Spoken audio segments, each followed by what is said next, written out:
been and will continue until it is so blatantly obvious that they cannot avoid the truth. Only then will they begrudgingly start to raise, but I expect them to be well behind the curve at that point. The Fed is sadistically and systematically destroying the middle and lower classes, rendering them into more riches for the wealthy. Every single move from the Fed is to juice asset prices. As if the disturbing bifurcation in wealth between the haves and have-nots is not enough, they promise more of it. They are going to ignore asset price inflation. And if there's even a hint of a price pullback, they will come with their printing press blazing. Never mind the fact that regular people can no longer afford a roof over their heads. No, that subject is verboten among central bankers. The greatest challenge facing mankind is the challenge of distinguishing reality from fantasy, truth from propaganda. All currencies are preparing for the new money. Cryptos are being allowed to grow for a reason. The Fed just revealed its plans for a digital dollar replacement. Because they're developing something called FedCoin, which would be based on blockchain technology. The idea that you can go into a store and anonymously purchase something with cash might soon be obsolete. Originally, the FedCoin idea appeared to be a security enhancement to a century-old system used for clearing checks and cash transactions called Fedwire. According to Nasdaq in 2017, this technology will bring Fedwire into the 21st century. Tentatively called FedCoin, this Federal Reserve cryptocurrency could replace the dollar as we know it. Global digital totalitarianism is the only thing on the menu as the bankers switch from fake hyper-printed banknotes to imaginary digital ether currencies. To make this all work, you are going to need a digital ID. They plan to give everyone a digital identity by 2030. It is happening. The fiat Ponzi was unraveling months before the flu was turned into a Hollywood production. What will remain is a destroyed economy and permanent new controls and tracking of your movements and communications. Most will have to rely on the government for food, shelter, and medicine and will happily snitch on anyone remaining independent of the Bolshevik 2.0 regime. As they prepare to pull the plug on this manufactured crisis, that will have the masses begging for their replacement. That is when they will roll out a global blockchain form of electronic currency to be phased in as all global fiat is phased out. But by the middle of the next decade, we will all be required to be biometrically identified to access the internet to buy and sell. This has all been planned to unfold within the next decade to hit their target by 2030. The power that be are ending cash and moving everyone towards decentralized IDs and central bank digital currencies, CBDCs, which is, of course, entirely imaginary money that they no longer have to print or require bank buildings for. Universal Basic Income, UBI, after they force crushing poverty, will be offered, but it will require biometric ID implants. They will soon force decentralized biometric identity known as self-sovereign identity. You won't be able to buy, sell, or trade without it. Indeed, you will be entirely cut off and be labeled an outlaw if you refuse it. When we switch to a cashless and digital totalitarian police state, with live 5G video and tracking everywhere in everyone's life, many things will change. I call it global e-slavery or e-prison.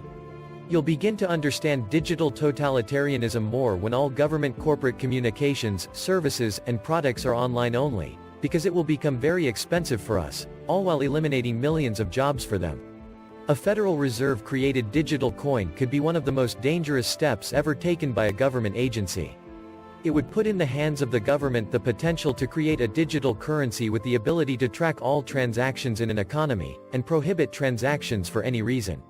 In terms of future individual freedom, this would be a nightmare. This stuff gives them a boner. Instant taxation on all transactions as well as the marketing data collected and just generally being nosy. All your transactions will be trackable. This tyranny serves one purpose and one purpose only. Absolute and unavoidable taxation. Federal Reserve notes currently say, legal tender for all debts, both public and private. Soon, there will be no private debts. No more betting at the poker table with the guys. Any winnings will be taxable. No more birthday money for the kiddies from their grandma. All presents shall be taxed. No more, Mom, can I borrow a 20? Without a federal transaction tax taken out each and every time money gets handed around. No more garage sales. No more anything. Digital currencies are the forerunner to a cashless society. Once we are in a cashless society, you are a prisoner of the banks and any fees they wish to charge. Once we are in a cashless society, you cannot buy anything anonymously. There is a record of every transaction you ever make.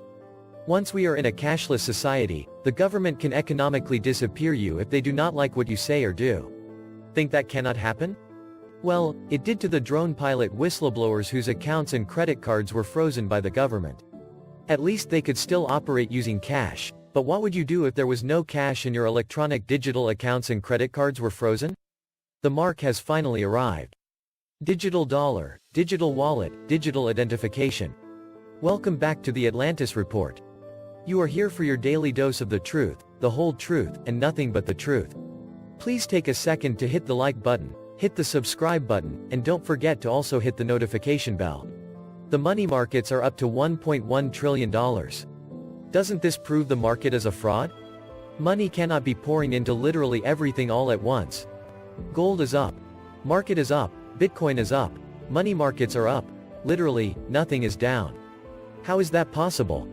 It's possible because the Fed issued a statement endorsing unlimited leverage, which means financial institutions now have a license to print to infinity. This was most likely a signal to the ESF that they no longer have any restraint and can simply conjure up funds to intervene in any market. This is why I believe other large financial institutions that are controlled by the so-called globalists are using this to flood the US money markets. Their goal is to crash the US dollar, and they switched strategy from previously attempting to drain liquidity to now instead make it flow over into the real economy. The entire system is rigged against you. They will be throwing tens of trillions at this, easily, and not just in the US alone. The Federal Reserve will be pumping out even more digital funny Uncle Sam monopoly dollars via IMF. How this isn't being seen in inflation numbers is way beyond my mental skills. It is out of control. Almost 7 trillion since September. 1.5 quadrillion, maybe even more of outstanding OTC derivatives.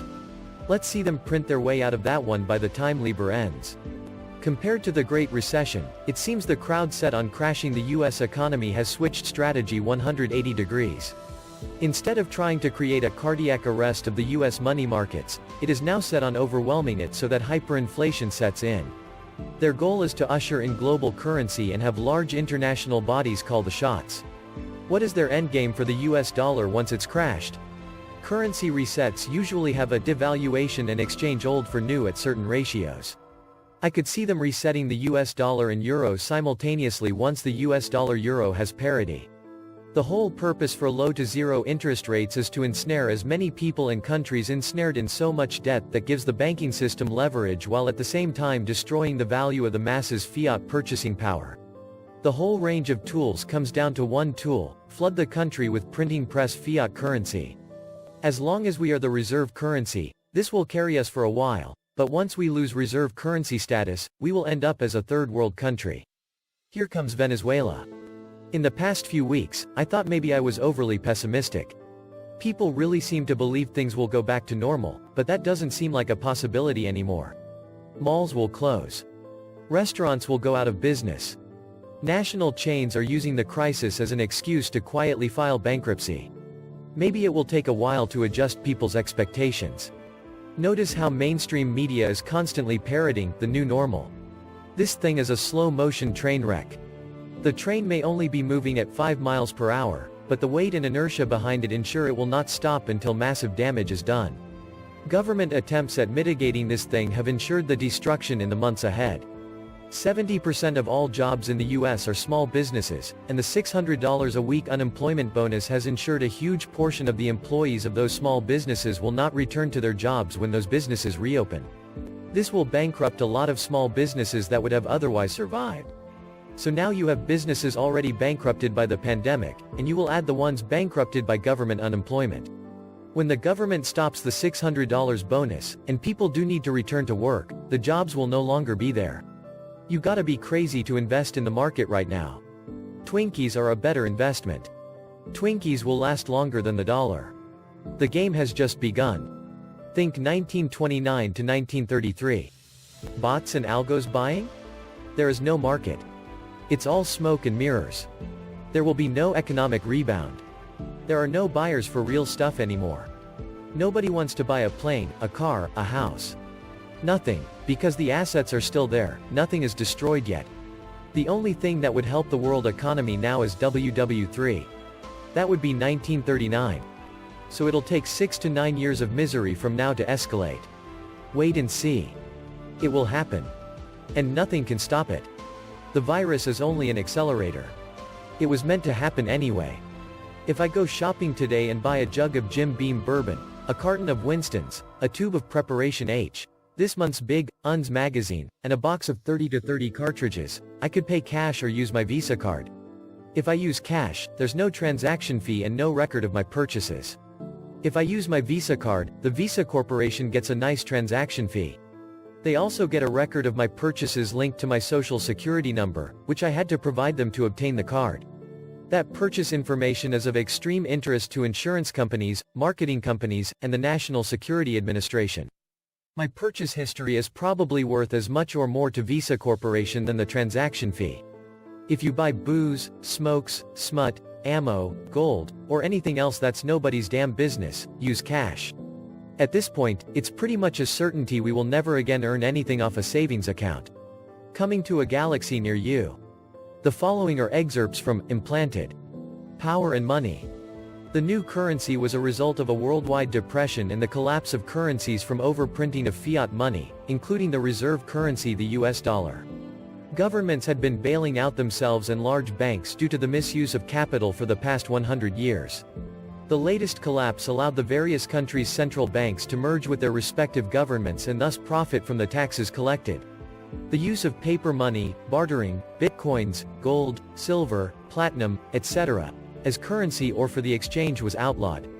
Every transaction was tracked by the banker government, BKGT, oligarchies. The central bank was now the overseer of all grants. Thus, the BKGT automatically received a majority position in any business loan and grant successes. This was the Atlantis Report. Please like, share, subscribe. And please take some time to subscribe to my backup channels. I do upload videos there too. You'll find the links in the description box. You will also find a PayPal link if you want to make a donation. Thank you wholeheartedly to all those of you who have already donated. Stay safe and healthy, friends.